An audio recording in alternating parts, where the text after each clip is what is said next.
This is Autoline Daily, the show dedicated to enthusiasts of the global automotive industry.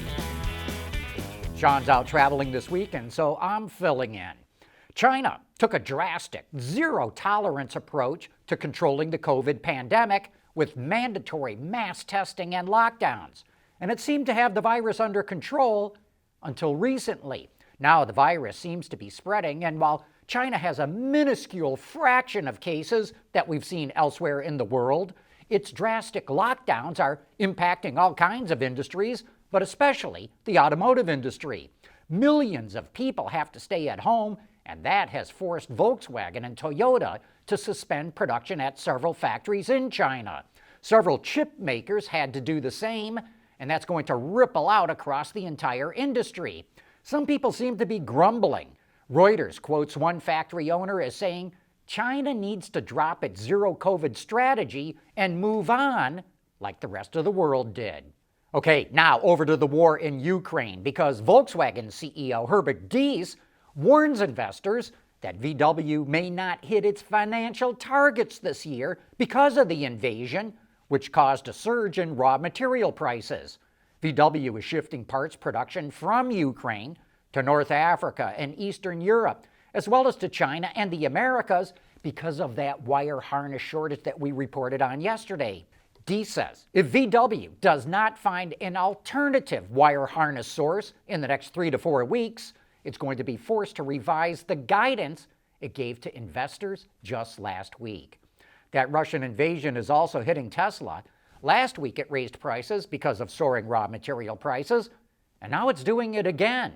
It raised prices across the board in the US by 5 to 10%. In China, it's charging about 5% more for some Model 3s and Ys. Yesterday, CEO Elon Musk tweeted out that Tesla and SpaceX are seeing significant recent inflation pressure in raw materials and logistics. You know, EV proponents have accused car dealers of dragging their feet when it comes to selling EVs. But now car dealers are trying to change that perception. At last week's National Auto Dealer Association convention, or the NADA convention, there were workshops for dealers with titles like Win in the EV Market. And there were dealership training programs on how to educate consumers about EVs and the charging infrastructure. Wards quotes the NADA's CEO Mike Stanton as saying that dealers are now all in with EVs. And so we would like to ask you, our viewers, have you bought an electric car from a traditional dealer? If so, how would you rate the buying experience?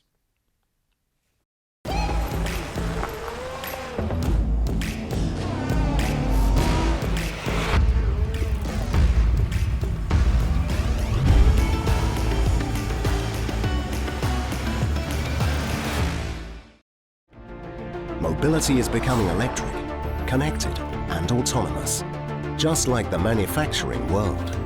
But will always be one thing: a reliable partner for our customers.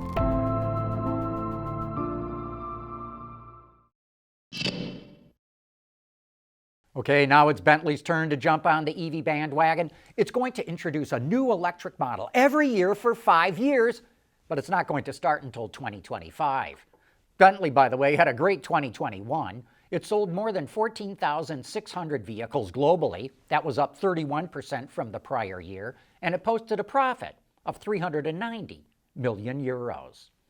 Honda is one of the leading names in generators, but they mostly run on gasoline, which means they are not going to meet Honda's goal to be carbon neutral by 2050. So it's testing stationary fuel cell generators at its campus in California. But these are nothing like your at-home generators.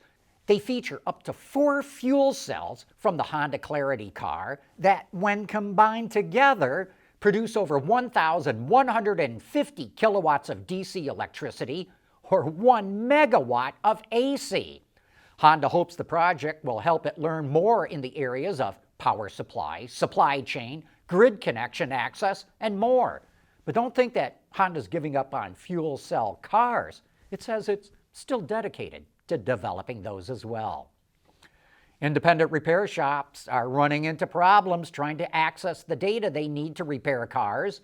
automakers are making it increasingly difficult to get that data, to try and thwart hackers, and to make sure no one tampers with the emissions programming. And of course, they want customers to take their cars to dealerships, not to independent repair shops. So now Congress is getting involved.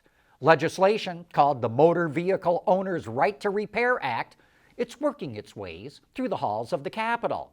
And that's the topic on this week's Autoline After Hours. Gabriel Hopkins from the Auto Care Association is going to be our guest. So join us for one of the top issues affecting the automotive industry. We want to know what drives your testing. OTA, connected car, diagnostics, remote testing. Intrepid Control Systems is here to help you work from anywhere. Intrepid Control Systems, driven by your data. Most of the news that we seem to be reporting on these days is all about electric cars, but here's a little gasoline for your veins. Cadillac announced it's going to reveal the Escalade V in all its piston-pounding glory on May 11th. And this is going to be the first V-Series SUV in Cadillac's history. The Formula One season's about to kick off this weekend with an all-new design for the cars. One of the changes includes tires and wheels going from last year's 13 inches to this year's 18 inches. And since Brembo now supplies all the teams with brakes, that means it too had to change the brake design. The 6-piston calipers are nickel-plated and are machined from aluminum billets. Obviously, the brake rotors had to increase in size too, and there's some weird technical details that go with that. Until last year, F1 teams could drill 1,480 holes in the rotors for cooling and light weighting. But now they're limited to between 1,000 and 1,100 holes in the front rotors and 900 in the rear. That means F1 drivers are going to have to change their braking points on track because Brembo says the new rotors do not offer as much cooling. Say, if you haven't noticed, we've cranked up the content machine here at Autoline. Over the weekend, we posted a couple of videos that you might like. One takes a deeper dive into Pingree, Detroit. That's a company that makes dog leashes and shoes and bags and more from old automotive scraps. And now the supplier Autoline is even providing them with more scraps. In the other video, I lay out my argument as to why legacy automakers made a strategic mistake when they started developing their BEVs, and now they're all scrambling to try to correct that mistake. That is, all of them made that mistake except for one automaker. Think you might know who it is?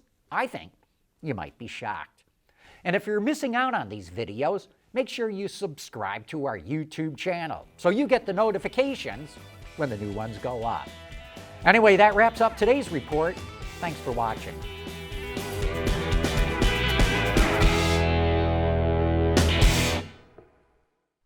Autoline Daily is brought to you by Bridgestone, solutions for your journey.